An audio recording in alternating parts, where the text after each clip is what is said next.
Scala Cinema London one Tuesday night in May, and these exotic people have gathered to enjoy a performance by the band Spandau Ballet, a group who've only performed in public 5 times.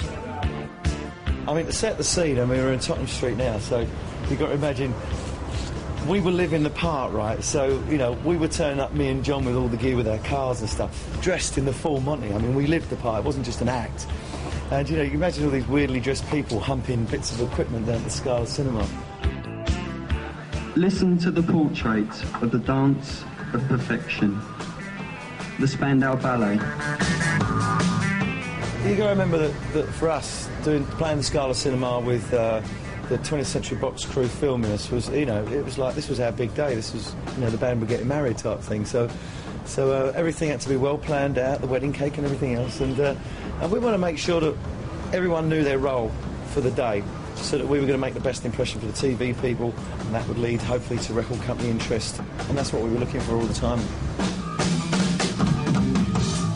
I got to my parents' flat, and my mother said, she said, there's been a lot of phone calls after that programme went out. I said, really?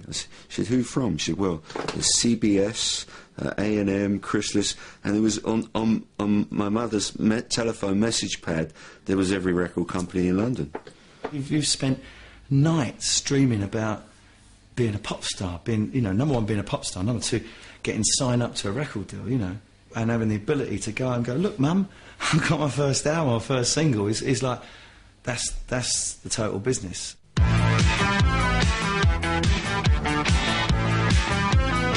mean, they were the record company that came to us with the most money, and I think that's always attractive when you're 17. I think you could, if another EMI had come to us with more money, we would have gone to them. They were the first time I encountered a bunch of working class lads for whom aspiration was not a bad word, you know, in their book, that they could own the means of production, to use that expression, and they wanted to own the means of production, and in doing so they wanted to enhance their own lives and make them, you know, and aspire to something else. And they had a business model, again, which is unusual, where they divided the profits of the company between them. Another unusual aspect of their business setup was songwriter Gary Kemp's generous gift of a percentage of his writing royalties to the rest of the band. Through most of our career, most other bands would look at us and say, oh, you know, I wish we had that good a relationship. I wish we had such a fair split. I wish, you know, it would go that easily. You know, in fact, we're quite smug about it. With guitars slung over their kilts, Spandau's first single, To Cut a Long Story Short, scored them a top 5 hit. We were very arrogant. I think by the time we got there was no humility. We all believed it was our destiny. Steve Norman wore the kilt, by the way. Everyone says, I saw you wear. I said, no, I wore a pair of trousers with a little spur and thinking a pair of binoculars. But it was Steve Norman was brave enough to wear the kilt.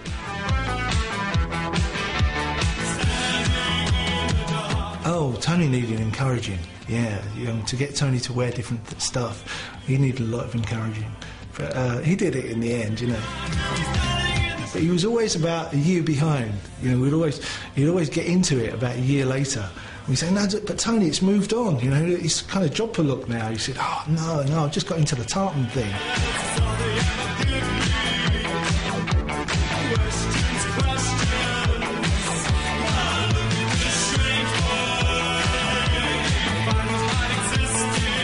Within the band, it was kind of my job to say, right guys, let's wear this, let's go in this direction, because I think I was spending more time in the clubs than the others maybe, and I was a little bit more in touch with what was happening, and I would come to the band and say, right, this is the direction we should go in.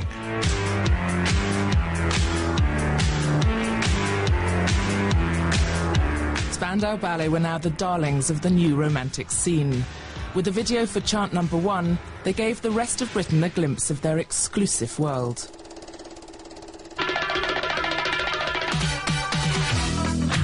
We had to do the video at the Beat Route, because the Beat Route was...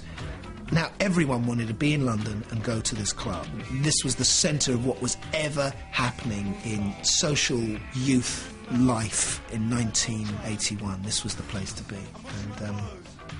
And there was a queue a mile long to get in the place. We're at what used to be the Beetroot Club, back probably about, well, turn in the 1980s, I suppose. This is where we used to hang out on a Friday night and drink lots of vodka. Should we go and have a lager? Yeah, let's go. So, we're going to have to pay to get in then? I don't think we should. I remember we thought it'd be a cheap video because we got all our mates in to come down for nothing, and it cost us about 4 million quid in beer to keep them here all Isn't afternoon. this the area where Tony said, no, he wiped his head, didn't he? He put his hand across there like that. It was all set up and it took an extra 4 days to get the shot actually right. I was in the same place though. Is it cheap vodka night tonight?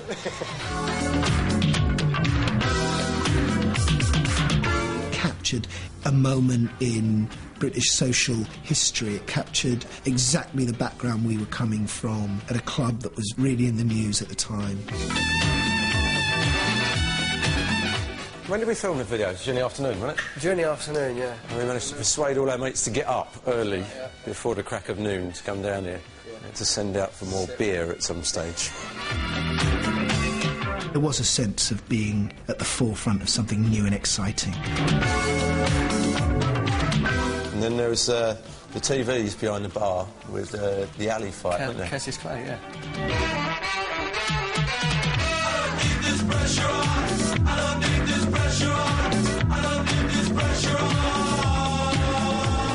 And then it had this rap at the end, which I did, which was, you go down, down past the talk of the town, you go down Beach Street, then it's underground.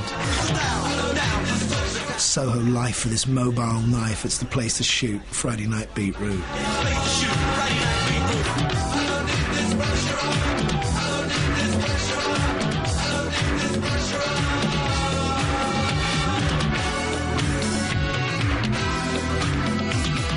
After chart #1 success, Spandau's career stalled.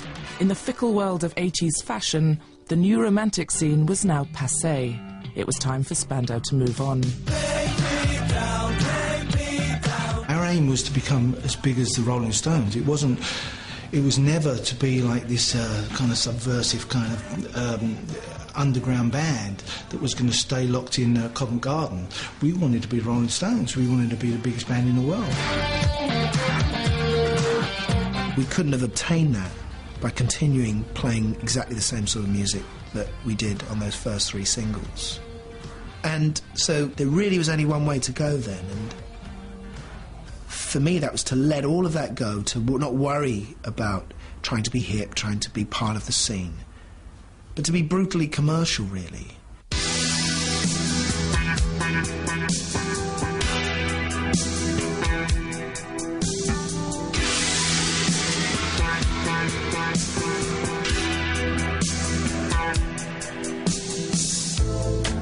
After escaping their new romantic roots, Spandau embraced the pop star lifestyle wholeheartedly.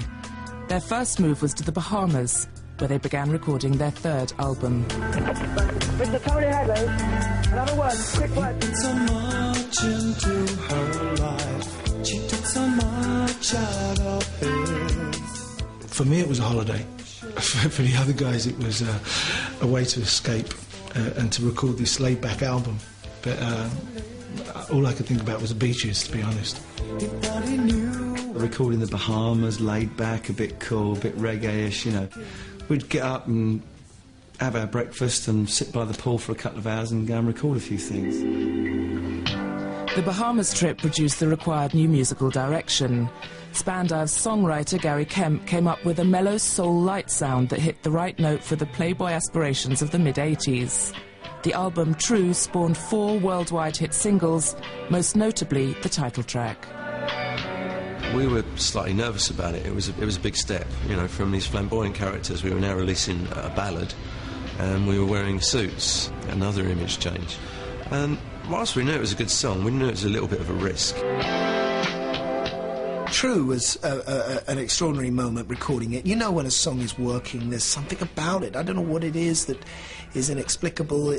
But there's something about the timing of that track and the chord structure and the way Tony was singing it and whatever it was working. And we were all totally buzzed in the studio when we were making that song. And We were all convinced it was going to be a huge hit.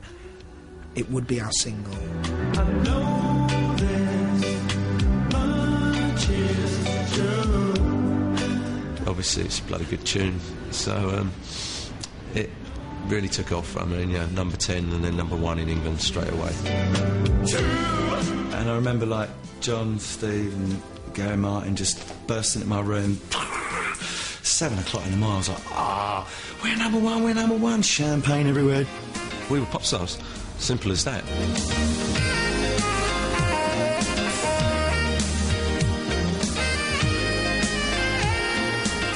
To write one of those in your life, you're fairly happy. It's had like nearly 2 million airplays in America. True was the one that really sort of saw us in America, and it stayed at number 4 for a month, which, you know, in our eyes, it was like, we've done it, we've broken America. It's still number 1, Spandau Ballet and True. After 4 weeks, and it looks as though it'll be number 1 for the rest of the century. But now I've come back. They became sort of national figures. We started a fan club, which we'd never had before. You know, a cult group doesn't have a fan club.